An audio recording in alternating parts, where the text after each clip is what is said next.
Hola, muy buenos días, ¿cómo están todos? Bienvenidos a El Mercurio Inversiones por EMOL TV, en este espacio donde repasamos algunos de los contenidos que usted puede revisar en El Mercurio Inversiones. En esta oportunidad vamos a hablar acerca de las ganadoras del IPSA en 2023. Siguen estando algunas más caras, hay algunas que estén más baratas.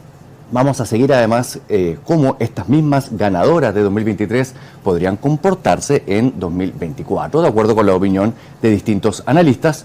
Y no solo eso, también vamos a revisar lo que suceda con las 10 principales ganadoras potenciales del IPSA en 2024. Pero antes de entrar allí, permítame un aviso del Mercurio Inversiones, porque está muy pronto, en las próximas semanas, va a publicar el ranking anual a las mejores gestoras de fondos mutuos del país y además en distintas categorías.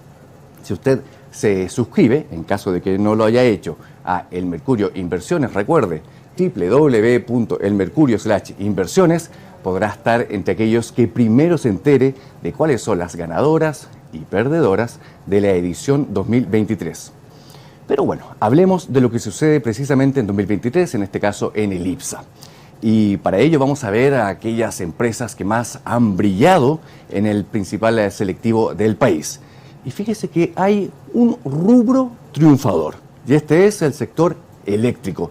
De hecho, 3 de las primeras 5 empresas que están en esta lista corresponden a este sector. No estamos hablando de todas las empresas, hablamos de algunas. Por ejemplo, Engie Energía Chile está allí en un sólido lugar porque ha tenido un aumento este año del 70% en los primeros 11 meses del 2023. Pero no está sola, también por ejemplo está Colbún del grupo Mate, que se ha disparado en 58% a noviembre de 2023. En el siguiente gráfico usted podrá ver algunas otras que nos explican dónde están en esta lista del IPSA. Por ejemplo, vemos que, de hecho, cuando usted mira este gráfico y ve las empresas eléctricas que están en la punta del ranking, las lluvias en la zona central se han convertido en una bendición para todas ellas y los resultados han comenzado a mostrarlo. Engie Energía Chile, por ejemplo, pasó de pérdidas en los primeros 9 meses de 2022 a ganancias por $69 millones en el mismo periodo de 2023. Colbún ha elevado sus utilidades desde los $167 millones a $339 millones, y en el Chile ha visto un incremento de 84% en su última línea a septiembre de 2023, alcanzando utilidades por $275.658 millones. Pero hay otras grandes ganadoras en 2023. Acá se cuenta, por ejemplo, LATAM Airlines con un alza de 50% e Inversiones de Aguas Metropolitanas con un avance de 41%. Aguas Andinas, Banco Santander, Falabella y CMPC completan el listado de las 10 de mejor desempeño entre enero y noviembre. Ahora, el 2023, usted ha visto que ha sido el año de LATAM Airlines luego de su tortuoso paso por el capítulo 11 en Estados Unidos. Así, en los primeros 9 meses del año, la aerolínea anota ganancias por $498 millones, lejos de las pérdidas por $1.290 millones del mismo periodo del año anterior. La efervescencia sobre LATAM no solo abarca resultados. La perspectiva de listamiento de la aerolínea en la Bolsa de Nueva York y su ingreso a los globalmente seguidos índices FTSE y MSCI han impulsado el vuelo bursátil de la empresa.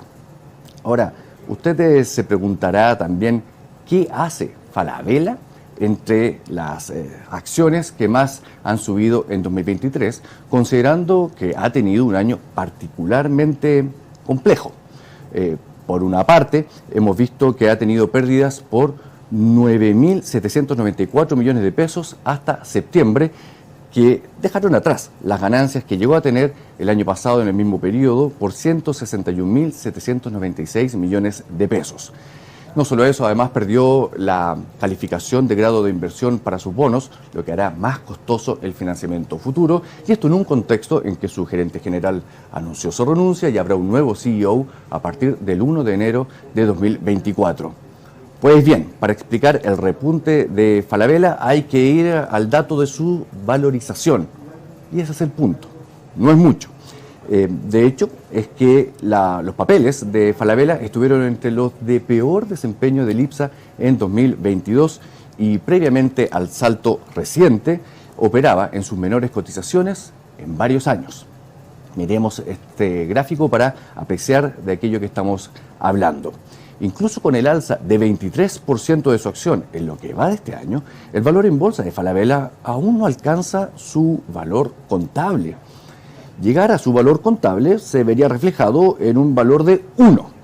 En su lugar registra una métrica de 0.8 veces. Todo esto de acuerdo con el ratio valor-libro, aquel indicador que hemos visto en otras oportunidades, que compara el precio de una acción en bolsa con el de sus libros. 1, recuerde usted, implica que el valor en bolsa es el mismo que el valor de sus fierros, por decirlo de esa manera. Así, para saber si el salto de las 10 acciones estrellas de 2023 las ha dejado caras, el ratio valor-libro es una medición muy valiosa. Veamos. La acción de Santander, que se ha elevado 23% este año, lidera en esta métrica entre las 10 estrellas de 2023. Cuenta con un ratio de 2,6 veces su valor contable, con lo que el mercado parece confiar en su generación de ganancias futuras. Le siguen Aguas Andinas con un valor libro de 1,8 veces y SMU con 1,2 veces. En contraste, Engie Energía Chile es la que transa más barata entre sus pares, incluso pese a que sus acciones se han disparado 70% este año. Ahora bien, ¿qué perspectivas tiene el mercado para estas estrellas de 2023, pero pensando hacia 2024? Bueno, el compilado de analistas de Bloomberg ya estima, por ejemplo, que el IPSA va a aumentar en 23% el próximo ejercicio hasta alcanzar incluso los 7.130 puntos. Y la acción que mayor upside le están entregando precisamente los analistas es SMU, con un aumento de 36%. Miremos lo que nos muestra el siguiente gráfico para darnos un barrido general de lo que está sucediendo. Itaú BBA, por ejemplo, recuerda que SMU está, comillas, reduciendo su base de empleados y enfocándose en opciones automatizadas más eficientes y tecnológicas. Esperemos, dice Itaú, que esto resulte en un mejor desempeño de los gastos en el futuro. Ahora, algunas de las ganadoras de 2023 podrían repetirse el plato en 2024, según los analistas. Aguas Andinas, proyectan, saltaría otro 22% en medio de una mayor calma institucional y en donde los riesgos están en los fenómenos climatológicos impredecibles. Eso es lo que dice, por ejemplo, BCI Corredor de Bolsa. Solo recuerde usted los copiosos caudales de los ríos Maipo y Mapocho de hace algunos meses, que llegaron a los mayores niveles que se hayan registrado en los últimos 30 años. Veamos otro caso, LATAM Airlines. La firma mantendría su vuelo en 2024. Para su acción, los analistas consultados por Bloomberg esperan un incremento de 21% el próximo ejercicio. JP Morgan, por ejemplo, estima un precio objetivo de 10 pesos por papel, para lo cual cita un balance saludable después del capítulo 11. Además, la nueva cotización de los ADR en la Bolsa de Nueva York debería ser un catalizador importante, pese a que el momento aún es incierto, agrega JP Morgan. Y en MBI, Corredores de Bolsa, proyectan utilidades por $725 millones para la aerolínea en 2024. Asimismo, en el año que se avecina, algunas eléctricas podrían seguir avanzando, de acuerdo con estas perspectivas. Para Enel Chile, por ejemplo, se prevé un incremento de 13% en 2024. Ahora, el grupo de líderes 2023 no necesariamente va a ser el mismo que tendremos en 2024. Y pensando ya en el próximo año, distintos analistas consultados por Bloomberg ya están pensando en una categoría, las 10 que más se podrían destacar en el siguiente ejercicio. Y en ese lugar hay una que en particular todo el mundo está viendo y que ya todo el mundo conoce como aquella que podría figurar entre las que más vuelo crucen en 2024. Y esa sería SQM con un upside del 60%. Revisemos el siguiente gráfico también para ver más detalles. JP Morgan, respecto de SQM, proyecta un precio objetivo de $75 para la acción y recomienda sobreponderar sus títulos. ¿Por qué?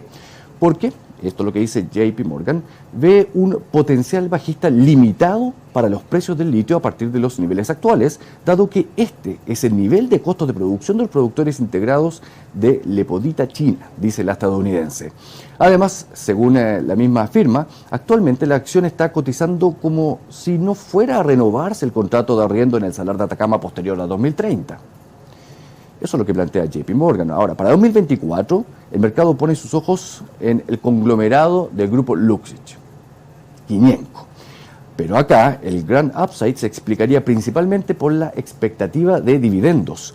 La estadounidense Jefferies, por ejemplo, proyecta que el holding recibirá 2.200 millones de dólares en dividendos desde su filial Vapores en los próximos 2 años.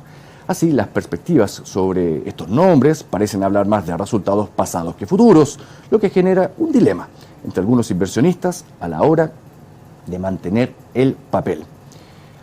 Ahora, estos resultados, estos gráficos que les mostramos y todas las categorías y nombres de firmas del IPSA, usted puede verlas en detalle metiéndose a El Mercurio Inversiones, esta comunidad exclusiva para suscriptores. Antes de irnos a nuestra siguiente sección, le vamos a comentar cómo están los mercados de futuros. Y ahora mismo la verdad que todos están ligeramente a la baja. Los futuros del Dow, del S&P y del Nasdaq están en 0.18, 0.26 y 0.34 respectivamente.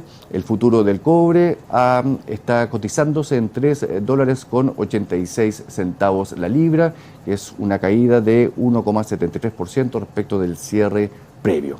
Ahora lo invitamos a la siguiente sección de Mentes del Mercado con Felipe Aldunate, quien en esta ocasión va a conversar con Jorge Herrera, él es jefe de estrategia de inversión de Principal AGF.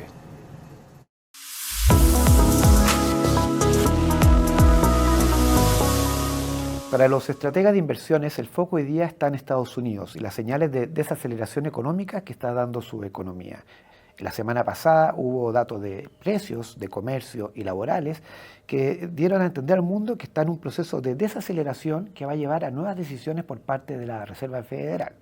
¿Cómo afecta esto su portafolio de inversiones? Es lo que conversaremos hoy día con Jorge Herrera, quien es estratega de inversiones de Grupo Principal Financial Group, de su área de gestora de fondos. Jorge, muchas gracias por acompañarnos el día de hoy. Hola Felipe, ¿qué tal? Muchas gracias aquí por tenerme. Jorge, los últimos días conocimos datos relevantes sobre lo que está sucediendo en la economía de Estados Unidos. En este caso, ¿cuáles son las claves de lo que está pasando ahí para determinar nuestro portafolio?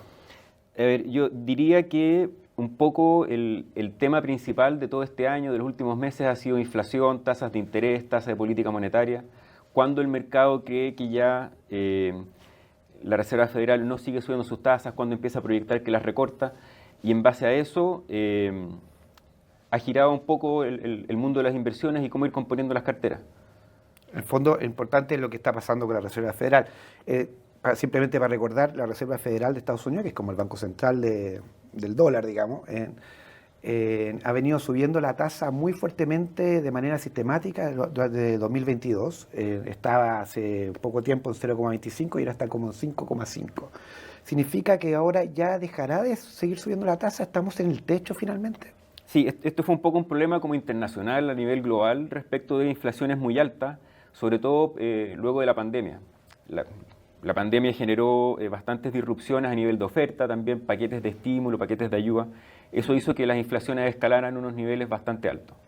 La manera en que reaccionan los bancos centrales ante eso, con su meta en el fondo que es de control de la inflación y mantener la estabilidad de precios, justamente es subir tasas de interés.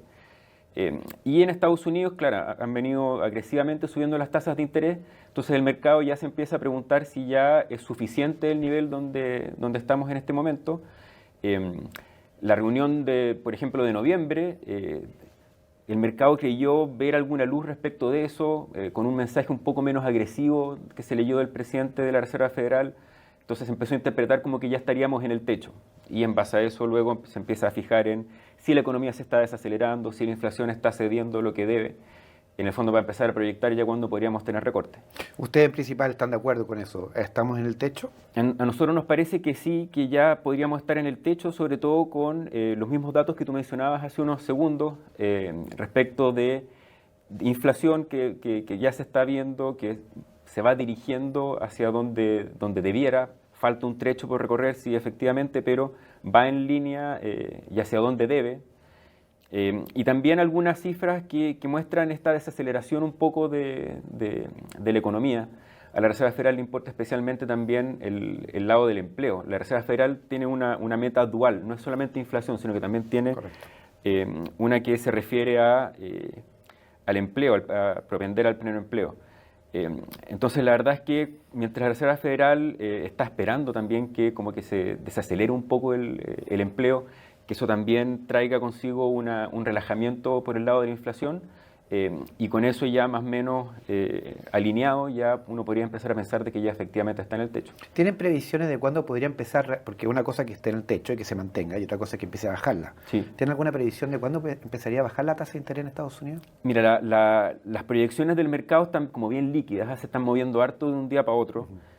Hasta hace unas semanas atrás yo te diría que el mercado estaba bastante concentrado entre mayo y junio del próximo año. Los últimos días ha empezado a ganar probabilidad de ocurrencia, según el mercado, siempre marzo. A mí me parece, la verdad es que marzo es un poco apresurado, no sé si dan los timings como para que la Reserva Federal ya empiece a cambiar el tono, empiece a preparar el camino hacia un recorte de tasa. Entonces quizás mayo o junio es un poco más realista. En este contexto, ¿en qué conviene invertir? ¿En qué hay que cargar el portafolio? ¿En renta fija o en acciones? A ver, el ambiente sigue estando un poco incierto. El mes de noviembre ha sido un mes bastante importante, con buenos retornos a nivel de renta variable y también de renta fija, pero pareciera ser de que el mercado está descontando el lado más positivo de todas estas alternativas y como que está un poco centrado en esta posibilidad de que los recortes vengan un poco antes de lo esperado hace semanas atrás. Entonces, a nosotros nos parece que todavía hay que estar un poco cautos respecto de las carteras, y eso también asociado con una oportunidad más o menos importante a nivel de renta fija. Las tasas cuando caen, o sea, el movimiento es a la inversa, las tasas caen y eso es un buen momentum para la renta fija que gana valor. Entonces, por lo menos nosotros en este momento estamos un poco más neutrales respecto de uno y otro. ¿50 y 50?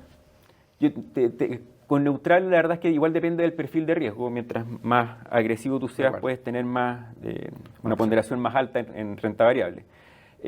Pero con neutral me refiero más que nada a respecto del benchmark contra el cual uno se mide, la verdad es que no estar tan desalineado. Y en ese sentido, sí hay que hacer un doble clic en las dos categorías, en el fondo, porque nos parece que hay oportunidades para ser selectivo en las dos partes. En acciones, cuéntame un poquito de acciones. ¿Dónde habría, si uno quiere sumar un poquito de riesgo a la cartera, cuáles son los mercados que están como recomendando en este momento? Sí, a ver, nos parece que hay una capacidad de construir como un relato y con fundamentos, sobre todo en Latinoamérica. En Latinoamérica nosotros estamos sobreponderando desde hace ya unos meses, y la tesis de inversión que tenemos detrás es sobre todo un adelantamiento del ciclo económico y de política monetaria respecto del mundo desarrollado. Con eso me refiero a que Latinoamérica comenzó a subir tasas de interés bastante antes que lo que hiciera la Reserva Federal, el Banco Central Europeo. Con lo cual empezaron a conseguir controlar la inflación antes que el mundo desarrollado. La desaceleración económica ocurrió antes que el mundo desarrollado y ya vemos, por ejemplo, Brasil, Chile recortando tasas. Entonces eso también apunta a que la recuperación podría venir también antes que el mundo desarrollado. Entonces eso nos hace estar más proclives a invertir, por ejemplo, en Latinoamérica, y también vemos alguna oportunidad, sobre todo con este mejor ánimo del mercado, con estas expectativas en algunos sectores, por ejemplo en Estados Unidos. Nos parece que podría seguir teniendo un momentum positivo dadas las buenas noticias que comentamos hace un rato. Qué interesante lo que mencionas sobre América Latina, o sea, este adelantamiento del ciclo de tasa genera un atractivo especial. Pero cuando hablamos de América Latina, ¿qué estamos hablando? ¿Estamos hablando de Chile, Brasil, México? ¿Cuáles son los países que están enfocados ustedes principalmente? A ver, cuando uno habla de renta variable en América Latina, básicamente uno se refiere como benchmark al MSCI Latinoamérica. Ya. Y ese índice tiene 60% Brasil, 30 y algo % de México, el resto es un molidillo que nos peleamos entre Chile, Colombia, Perú. Entonces básicamente uno tiene que tener los ojos puestos en Brasil y en México. En el caso de Brasil hemos visto el control de la inflación, hemos visto que ya empezó el ciclo de recorte de tasas.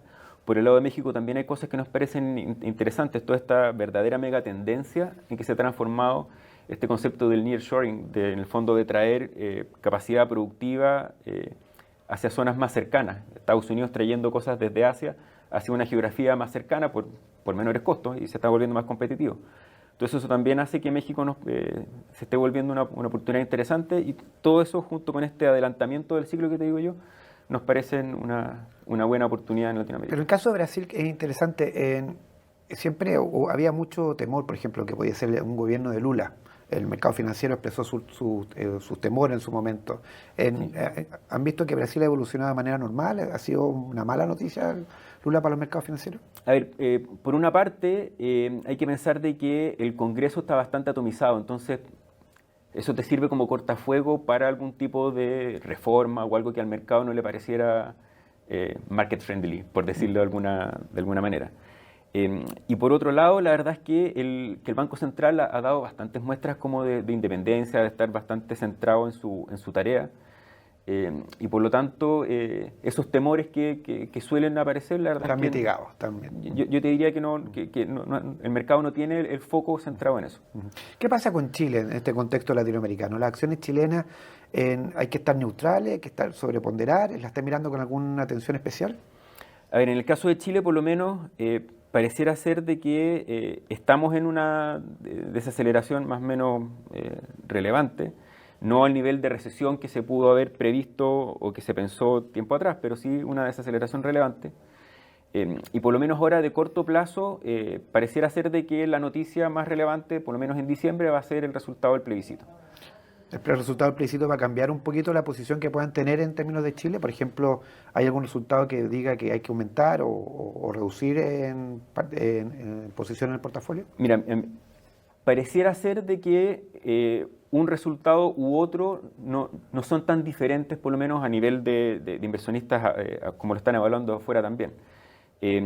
Pero sí, si es que uno lo evalúa en términos de la posibilidad de ponerle un freno a esta incertidumbre con la que venimos viviendo desde hace un tiempo, puede ser de que el mercado vea con ojos más favorables que un triunfo en el fondo de la postura a favor. Y como te digo, en el fondo para ponerle un freno a esta incertidumbre, decir, ok, paró el proceso, este es el resultado que se obtuvo. También, por supuesto, que importa la diferencia, no es lo mismo que gane uno u otro con 50-0-1 a que tengas un porcentaje bastante mayoritario. Pero también pareciera que las posturas, por lo menos lo que dicen las encuestas, están un poco más cercanas de lo que se veía antes. Entonces eso también influye en los mercados. Puede ser de que antes estuviera más priceado un rechazo o un voto en contra. Por lo tanto, tendrías como un upside positivo en caso que ganara la postura a favor. Sin embargo, ahora las últimas encuestas han mostrado que están un poco más niveladas, entonces pudiera ser un poco más incierto respecto de que el mercado y su capacidad de descontar en el fondo qué es la situación que va a pasar luego. Ahora, igual hay oportunidades que se pueden aprovechar en el mercado local. Por ejemplo, a nosotros nos parece interesante también a nivel de diversificación de las carteras lo que se refiere a activos alternativos. Y en ese caso, así comentarte muy rápido, Principal hace poco sacó un producto nuevo que es de deuda privada. Eso te ayuda también a compensar flujos, son flujos más estables, indexados a UEF. Entonces, y también que tiene una correlación baja con el resto de los activos. Entonces eso también te ayuda a diversificar las carteras y también hay oportunidades. Pero recién conocimos el dato del IMASEC de octubre, que fue un poquito más alto de lo que el mercado estaba esperando. ¿Puede eso generar algún tipo de dinamismo? ¿Forma parte de una recuperación económica que quizás lleve a aumentar las apuestas por Chile? A ver, sí es que podría tratarse aún de una recuperación incipiente. Yo creo que igual necesitamos encauzar más datos en la misma línea, como ya pensar de que estamos dando la vuelta y ya se produjo el punto de inflexión. Creo que puede ser un poco temprano aún para decir eso.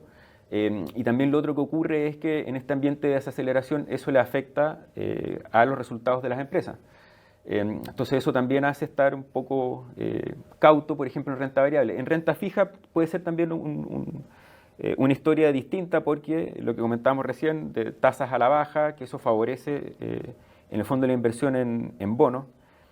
Y lo otro que también me parece que puede ser o apuntar en la dirección positiva para la renta fija local es El tema que mucha gente, muchos inversionistas estuvieron en depósitos a plazo, los depósitos a plazo rentando unas tasas exorbitantes para el nivel de riesgo que tenían. Y a medida que bajan las tasas de interés y los depósitos a plazo van cayendo, en el fondo esos flujos de inversión van a buscar se van a redireccionar a otras cosas.